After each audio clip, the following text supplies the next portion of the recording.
Mis hermanos, seguimos conociendo y descubriendo nuevas historias en la vida del profeta Eliseo.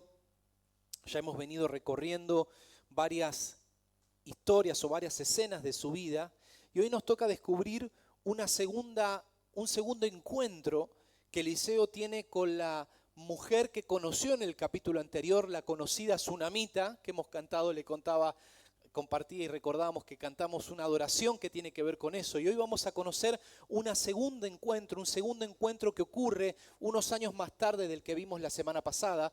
Pero antes de meternos de lleno en lo que nos toca ver hoy, vamos a hacer un pequeño repaso para ver dónde nos quedamos el domingo anterior. El domingo pasado, como les decía, vimos el encuentro de Eliseo con la Sunamita. Esta mujer había decidido honrar la vida de Eliseo, para lo cual lo invitaba a comer cada vez que pasaba por su ciudad. Y no solo eso, sino que le construyó un aposento, le construyó una habitación, la cual se le equipó para que el profeta pudiera descansar cada vez que iba por la ciudad de Sunem. Entonces el profeta iba, descansaba junto a su discípulo, a su criado Giesi, y disfrutaban de la honra y del amor de esta mujer. Frente a esto, Eliseo nos mostró una primera actitud, que lo que él hizo fue reconocer lo que esta mujer había hecho. Contaba y veíamos que Eliseo valoró profundamente lo que esta mujer le había dado, el esfuerzo que había puesto, lo que de alguna manera hizo, y todo lo que ella le brindó, Eliseo lo reconoció. Este reconocimiento, esta valoración la veíamos también destacada en otras partes de la Biblia, en palabras de Pablo, y esto nos dejaba un primer principio para poder aprender, que es el reconocimiento y la valoración hacia los demás es parte del reino de Dios. Justamente veíamos que debemos valorar, debemos reconocer, debemos ponerle y reconocer el esfuerzo de que las demás personas hacen muchas veces por nosotros. Eso es parte del reino de Dios. Dentro de esta misma escena, el profeta nos mostró una segunda cosa, que fue ser agradecido. No solamente Eliseo valoró, reconoció el esfuerzo de todo lo que esta mujer hizo por él, sino también que fue sumamente agradecido. Tan agradecido estaba en su corazón que le dijo: mujer, ¿qué necesitas que te pueda ayudar? ¿En qué te puedo ayudar? ¿Quieres que hable con el rey? ¿Quieres que ore por ti? ¿Quieres que haya un milagro, que ore por un milagro? Y la mujer le dijo: no, tranquilo, Eliseo, está todo bien. Pero esto nos dejaba a nosotros una segunda enseñanza que también la veíamos en distintos pasajes de la Escritura, y es que el agradecimiento, mis hermanos, es parte del reino de Dios siempre. Nuestro corazón debe ser un corazón agradecido, un corazón que es agradecido, un poco lo que decía la pastora, por lo que Dios nos da, porque el agradecimiento abre puertas de bendición. Amén. Y por último, lo tercero que hizo Eliseo fue recompensar la acción de esta mujer. La Sunamita sembró honra y cosechó un hijo. Sembró amor, sembró honra en la vida del varón de Dios y cosechó un hijo, porque el Señor le dio un hijo cuando ella no podía tener junto a su esposo. Esto nos deja un último principio, y es que el Señor conoce aquello que anhelamos. Probablemente este matrimonio quiso tener familia, pero no pudo. Pero el Señor en el cielo sí había visto lo que ellos necesitaban. Y cuando ella honró con ese corazón, cosechó un hijo como tanto anhelaba. Hasta aquí vimos la semana pasada. Ese fue el encuentro. Termina la escena y hoy vamos a conocer qué fue lo que pasó después. Porque el mismo pasaje nos va a contar un poco más adelante qué fue lo que ocurrió con Eliseo y esta mujer. Y te quiero invitar en esta mañana que puedas acompañarme para continuar viendo la historia. Segunda de Reyes 4, verso 18 al 37. Hoy vamos a ver el segundo encuentro entre la Sunamita y Eliseo en un mensaje que he titulado La suficiencia del poder de Dios. La suficiencia del poder de Dios. Cuando tienen Segunda de Reyes capítulo 4, verso 18, me dicen un fuerte amén y comenzamos a leer todos juntos. Muy bien, me gusta esa actitud. Vamos a leer. Comenzamos. Tengo la versión NTV, pero ustedes me acompañan con la que les guste o la que tengan ahí a mano. Cierto día, el niño ya más grande salió a ayudar a su padre en el trabajo con los cosechadores. Y de repente gritó: me duele la cabeza, me duele la cabeza. Su padre le dijo a uno de sus sirvientes: llévalo a casa junto a su madre. Entonces el sirviente lo llevó a su casa y la madre lo sostuvo en su regazo, pero cerca del mediodía el niño murió. Ella lo subió y lo recostó sobre la cama del hombre de Dios. Luego cerró la puerta y lo dejó allí.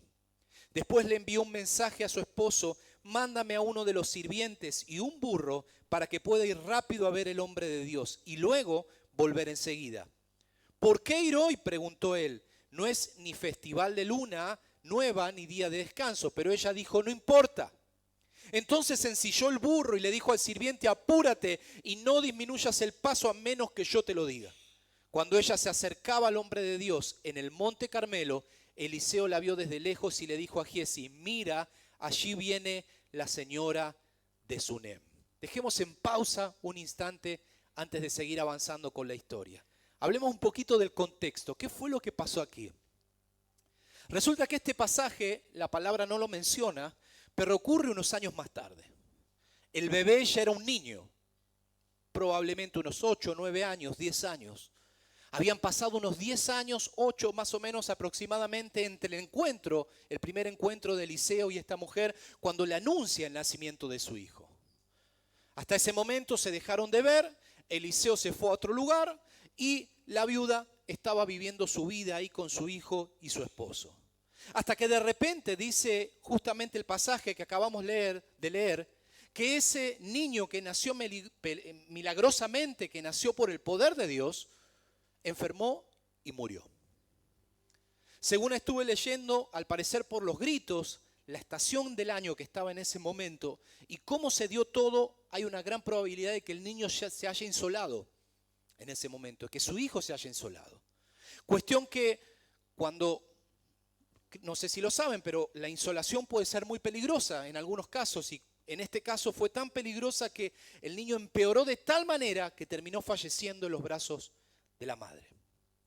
La mamá lo que hizo es subirlo a la habitación que le había construido Eliseo, lo apoyó en la cama y se fue. La cosecha grande que Dios le había dado, que era ese hijo, por la siembra generosa que ella había tenido, se estaba secando, se había secado. Su hijo pequeño había muerto. Aquí encontramos una nueva similitud con lo que pasó con Elías, no sé si se acuerdan, con la viuda de Sarepta, cuando fallece también el hijo de aquella mujer. Y acá ocurre una escena similar.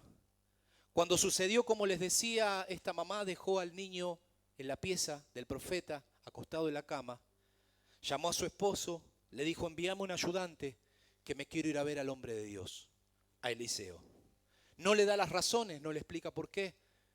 El marido se sorprende, le dice: che, pero ahí es un día especial o algo, no importa, yo quiero ir a verlo igual. La mujer llama a un criado o a alguien que le ayude y se suben a un burro y se va a encontrarse con Eliseo. En ese momento era muy común que las mujeres viajen en el oriente encima de burros y se lleva un criado para que pueda impulsar al burro y el burro pueda avanzar rápido, pueda llegar rápido a donde tenía que ir, que era encontrarse con el profeta. Aproximadamente viajó unas 80, 90 cuadras, 8 o 9 kilómetros, hasta llegar donde estaba el profeta Eliseo, que casualmente estaba en el mismo monte Carmelo donde Elías había hecho llover fuego del cielo. Y en ese momento, cuando llega ante la presencia de él, se encuentra con el profeta y ocurre lo que acabamos de leer. Llega ante ahí y ahora vamos a descubrir un poco más. Este era el cuadro tremendo que estaba viviendo esta mamá.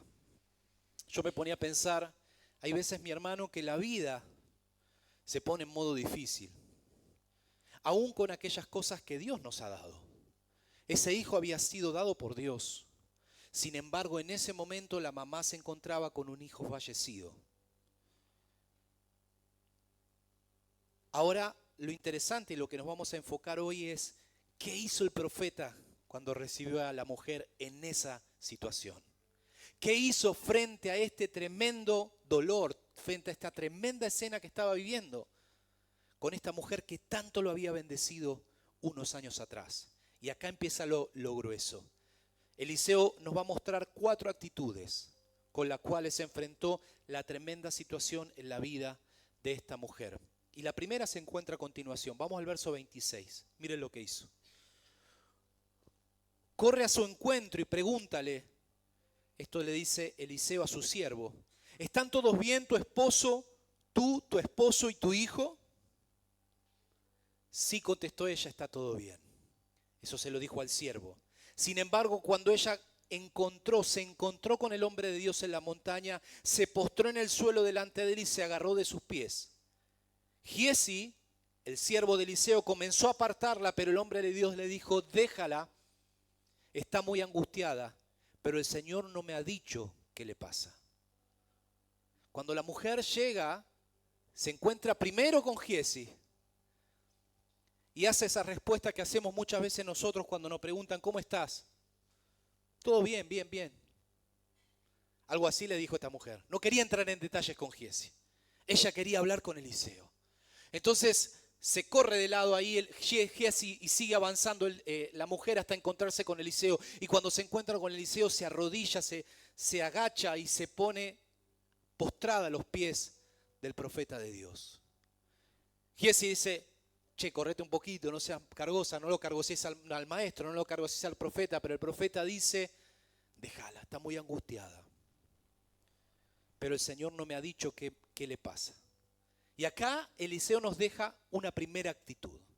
Lo primero que hace Eliseo cuando se encuentra con esta mujer tan sufrida, con esta mujer en esta situación extrema, es recibirla y escucharla de la manera que ella se presentó, como estaba.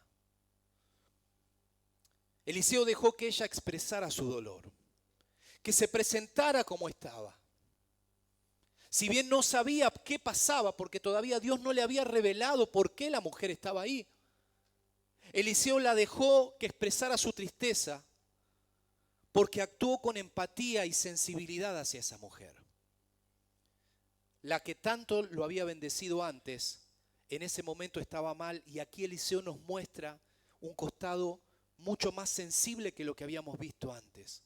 Un costado completamente empático, un costado que sabía entender el dolor de la persona con la cual estaba. Y esto nos muestra dos cosas. Por un lado, nos refleja muchas veces a nosotros con el Señor. Muchas veces cuando nosotros oramos, Dios no quiere que te presentes perfecto. Dios quiere que te presentes como la mamá de este niño, tal como estás, porque el Señor nos recibe tal cual estamos y obra en medio de esa situación. Pero por otra parte, esto nos mostraba algo más. Nos mostraba, como les decía, una actitud de empatía y sensibilidad por parte de Eliseo hacia esta mujer. ¿Qué es la empatía, mis hermanos? En pocas palabras, la empatía es ponerse en lugar de otra persona. Tratar de entender y de ver la situación que está viviendo una persona por parte nuestra. Hay muchos ejemplos de empatía en la Biblia que, si bien la palabra no dice empatía, porque tal vez esa palabra no existía cuando se escribió la Biblia, pero sí hay ideas y hay palabras que nos dan a entender el significado de la empatía. Hay muchos ejemplos, pero solamente tomé 2 pasajes de Pablo donde nos habla acerca de esta importante actitud que tuvo Eliseo hacia esta mujer. Romanos capítulo 12, verso 15. Pablo dice, alégrense con los que están alegres, lloren con los que lloran, vivan en armonía unos con otros, no sean tan orgullosos como para no disfrutar de la compañía de gente común y no piensen que se lo saben todo. El apóstol le está diciendo aquí a la iglesia de Roma, a los cristianos, que debían sentir con los demás. En otras palabras, le estaba diciendo, iglesia, tienen que ser empáticos con los otros, tienen que sentir con los otros. Si los otros están contentos, ustedes tienen que gozarse. Si sus hermanos están tristes, tienen que estar tristes. Dicho de otra manera, Pablo llama aquí a cada uno de nosotros, a la iglesia de Roma, pero también a nosotros, a no ser indiferentes con nuestros hermanos. A no ser aquellos que creemos que sabemos todo. Aquellos orgullosos que creemos que no necesitamos saber nada más de lo que sabemos. En Gálatas capítulo 6, verso 2, Pablo dice algo más respecto a esto. Le dice a otra iglesia, ayúdense a llevar las cargas los unos con los otros y obedezcan de esa manera la ley de Cristo. Si te crees demasiado importante para ayudar a alguien, solo te engañas a ti mismo. No eres tan importante. No tenía problema Pablo. Acá Pablo llama a otra iglesia a poner la empatía en práctica, ayudarse los unos con los otros, ponerse en el lugar de los demás, estar contentos con los que están, estar tristes con los que están. Quiere decir que no solo debemos llevarnos bien, no solo debemos no pelearnos, no discutir, no estar todo el tiempo confrontando. No, va un poco más acá o un poco más allá. Tiene que ver con involucrarse en lo que le pasa a la otra persona. Y si podemos hacer algo, ayudarlo.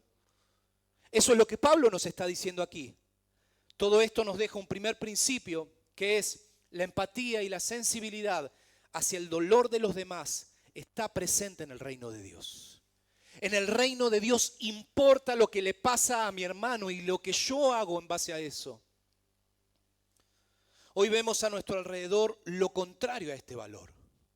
Vemos egoísmo, vemos envidia, vemos indiferencia.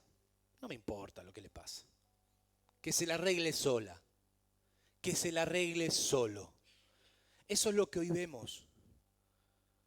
Ahora, es interesante que esa actitud podemos entenderla de una persona que no conozca a Jesús, porque no conoce al Señor y no tiene por qué hacer las cosas de la manera que la palabra de Dios enseña.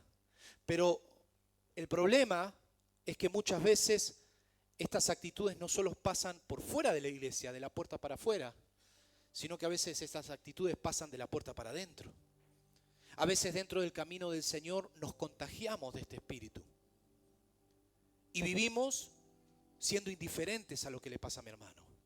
Vivimos criticando al hermano. Vivimos hablando mal del hermano, hablando mal de la iglesia, hablando mal de mi líder, juzgando. No, y porque este hace esto y porque el otro hace lo otro. Y vivimos sacando conjeturas y vivimos hablando mal de los demás sin realmente conocer la situación que está viviendo mi hermano. La situación que está atravesando mi líder, la situación que está atravesando aquella persona que está al lado mío. Pablo nos advierte contra eso. Pablo está diciendo en otras palabras aquí, ¡hey! No se la crean que la saben todo, ¿eh? Bajen un poquito los humos y ayuden. Pónganse en el lugar de los demás. Ayuden a los demás. No hablen si no saben, no hablen si no conocen la vida de los demás. No se pongan a criticar, no se pongan a destruir la vida de su hermano. Todo lo contrario, ayuden, porque no son tan importantes.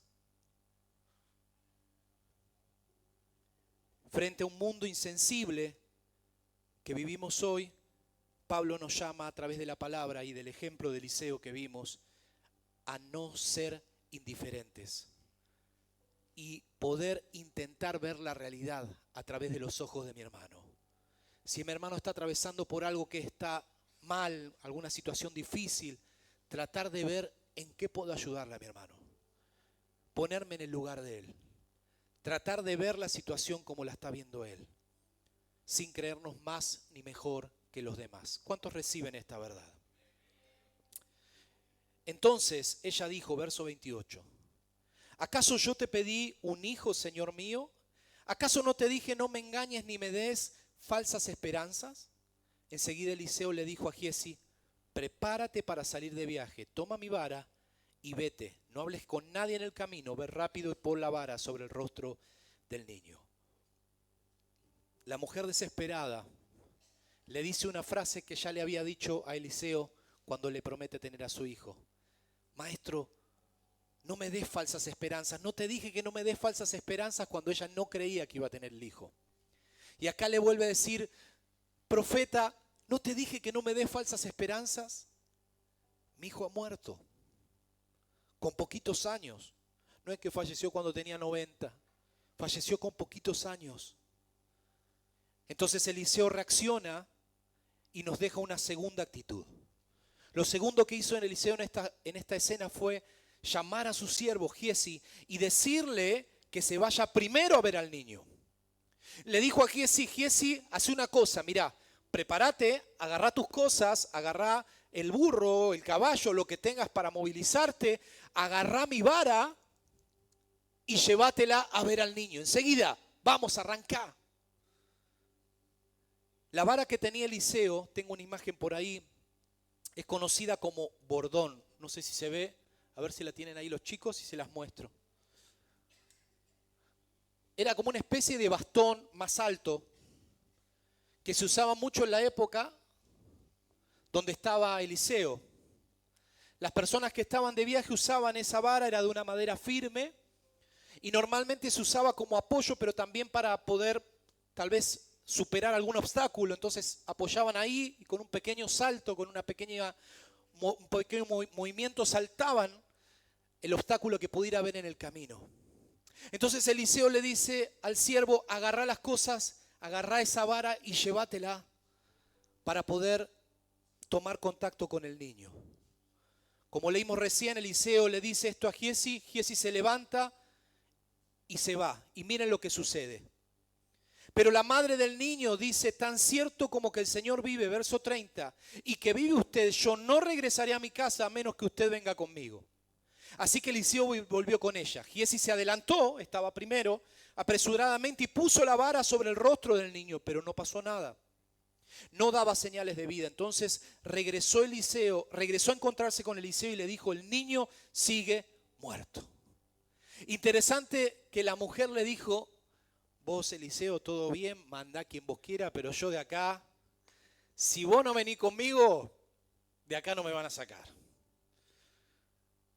El siervo se fue primero y Eliseo dice, bueno, vamos a preparar las cosas también. Y se preparan y vuelven todos juntos para la casa de la tsunamita. Pero primero iba Giezi.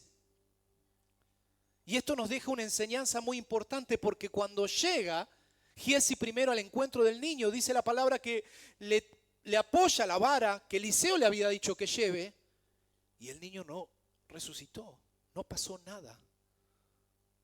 Tenía cierta razón la mujer de esperar que vaya Eliseo. Pero este simbolismo, toda esta escena nos deja una enseñanza muy interesante, iglesia. Presten atención a lo siguiente.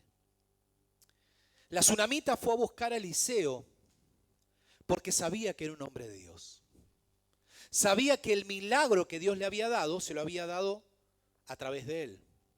Y de alguna manera, quiere decir que ella esperaba o creía que la solución, la única forma de que ocurriera una solución con su hijo muerto podría ser por medio de Eliseo. Como que la respuesta iba a estar en Eliseo. Otra persona no lo podría hacer. Pero por otro lado, cuando miramos la vida de Eliseo, en lo que venimos descubriendo en este tiempo, nos vamos a dar cuenta que el siervo de Dios sabía que el poder no era de él. Él sabía que el poder venía de Dios, no era Eliseo, no era él mismo el que tenía la autoridad para hacer el milagro. Lo que me partió la cabeza es que mi hermano, sin embargo, le dijo a Giezi que vaya y lleve la vara y la ponga en el rostro del niño, a mi entender sabiendo que no iba a pasar nada. Y yo me puse a preguntar, y Señor, si Eliseo sabía que no iba a pasar nada, ¿para qué lo envió? ¿Para qué lo envió primero a Giezi con la vara si sabía que no iba a ocurrir nada? Y entendí lo siguiente, iglesia. Para enseñarle una gran lección a esta mujer, para darle una gran enseñanza a ella y a cada uno de nosotros, que tiene que ver con lo siguiente. Eliseo lo que quería que entendiera esta mujer, y que tenemos que entender nosotros, mis hermanos, que los milagros no están en un elemento. Los milagros no están en una vara. Los milagros no están en una persona. Ni siquiera estaban en sí mismo como Eliseo. Porque los milagros solamente están en Dios. De alguna manera, Eliseo con este ejemplo le estaba enseñando a la tsunamita que deje de depender de él para que pueda empezar a depender de Dios. Para que empiece a entender que debía depender de Dios. Y esto nos deja un segundo principio en esta tarde o en esta mañana, iglesia. Y es que tenemos un Dios, nuestro Dios es el dueño de los milagros. El dueño de los milagros no son las personas, no son las cosas, los elementos. Muchas veces actuamos como esta mujer, mis hermanos, porque esperamos que el milagro ocurra si me ora el pastor. Esperamos que el milagro ocurra si me ora un evangelista. Esperamos que el milagro ocurra si pasa que me ore tal. Si no, el milagro no va a ocurrir. Y nos ponemos como esta mujer, esperando que el milagro solamente ocurra si nos ora Eliseo. Pero lo que Eliseo quería mostrarle a esta mujer es que justamente el hacedor de milagros es Dios. Por eso, mis hermanos, nuestra fe nunca tiene que estar puesta en las cosas. Nunca tiene que estar puesta en una persona. Nunca tiene que estar puesta en una persona, por más usada que sea de parte de Dios, sino en el Señor, porque nuestro Dios es el que hace los milagros. No sé si alguien lo cree conmigo. El dueño de los milagros es el Señor, no las personas. Dale un aplauso.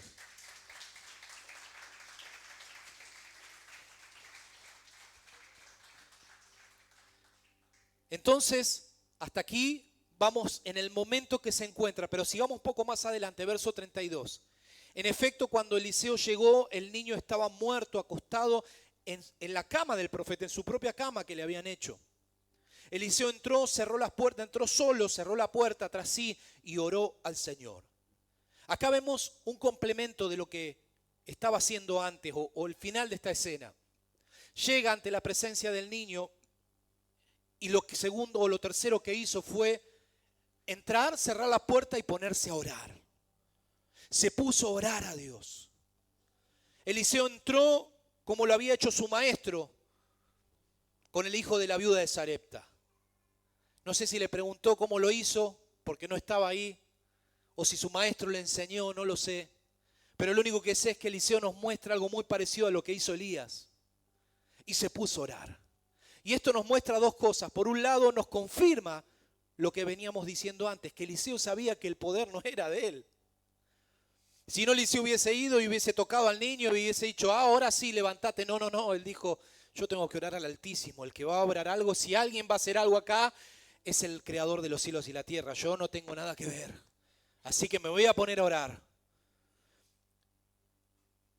Y por eso, frente a esta situación extrema, decidió orar. Eliseo sabía el secreto de la oración.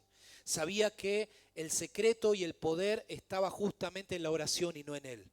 Pero por otro lado, nos muestra algo más, que aquí me quiero detener. Al igual que su maestro Elías, Eliseo nunca dejó de creer en el Señor. Y esto, mi hermano, me parte la cabeza. ¿Por qué? Porque muchas veces en la vida, cuando tenemos situaciones difíciles, que son difíciles, pero al lado de esto parecen un juego de niño, al lado de que se te muere un hijo, no sé qué podés comparar con eso, pero a veces con situaciones mucho más fáciles comparadas con esa, nosotros no creemos lo suficiente en el poder de Dios. Nosotros no creemos lo necesario en el poder de Dios. O desconfiamos un poquito, creemos un poquito y un poquito no. Como que si el Señor, bueno, pero lo podrá hacer. Bueno, pero el Señor podrá darme un trabajo. Bueno, pero el Señor podrá sanarme de la espalda. O bueno, pero el Señor podrá restaurar a mi familia. Como que vamos y volvemos. No creemos que el poder de Dios es suficiente para poder obrar en la necesidad que tenemos. Y pensamos muchas veces que tenemos que ayudarlo con algo, ¿no? Y ahí, ¿qué hacemos? Dios, bueno, pero lo vas a hacer, lo podés hacer a ver si tenemos que ayudarnos con algo. Sin embargo, vemos que Eliseo, al igual que su maestro, seguía dependiendo y confiando absolutamente en Dios. Aunque estábamos hablando de que estaba orando por un niño que estaba muerto. Y esto nos deja un tercer principio, mis hermanos, que el poder de Dios es suficiente para obrar en cualquier situación. El poder de Dios es suficiente para obrar en cualquier situación. En las distintas situaciones que vivimos, mis hermanos, muchas veces le ponemos un límite al Señor. No, hasta acá puede obrar Dios, pero más allá no sé. No, el Señor puede darme un trabajito, pero un trabajo bueno, y no sé. No, le voy a pedir un trabajito al Señor, algo de 200.000, 300.000 pesitos, un trabajo ahí, pero no puedo creer que el Señor me puede dar un trabajo mejor que eso. Le ponemos límite con nuestras dudas, con nuestros prejuicios o con cualquier otra cosa. Pero lo maravilloso de esta historia es recordarnos una vez más que el poder de Dios no tiene límite, mi hermano.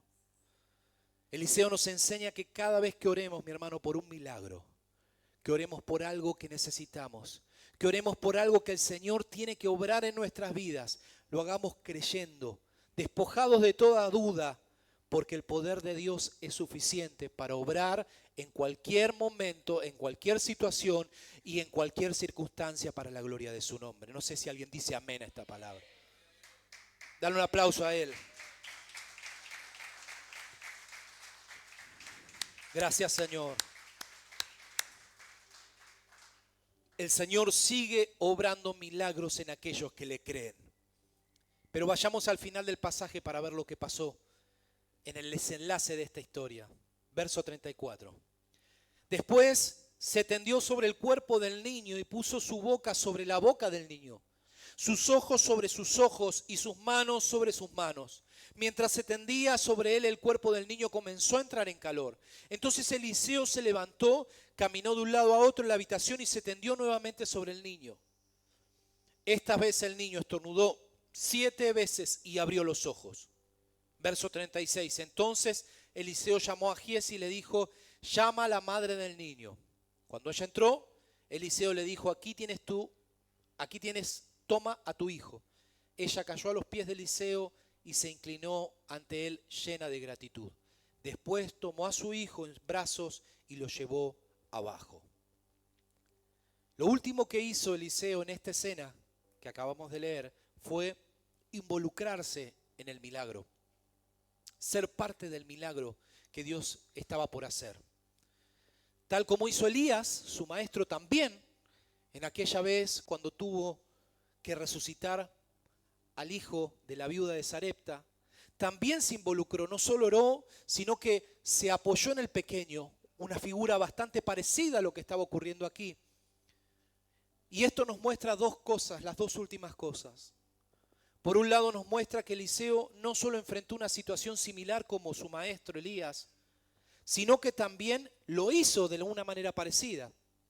En aquel momento Elías se había recostado 3 veces sobre el hijo de la viuda.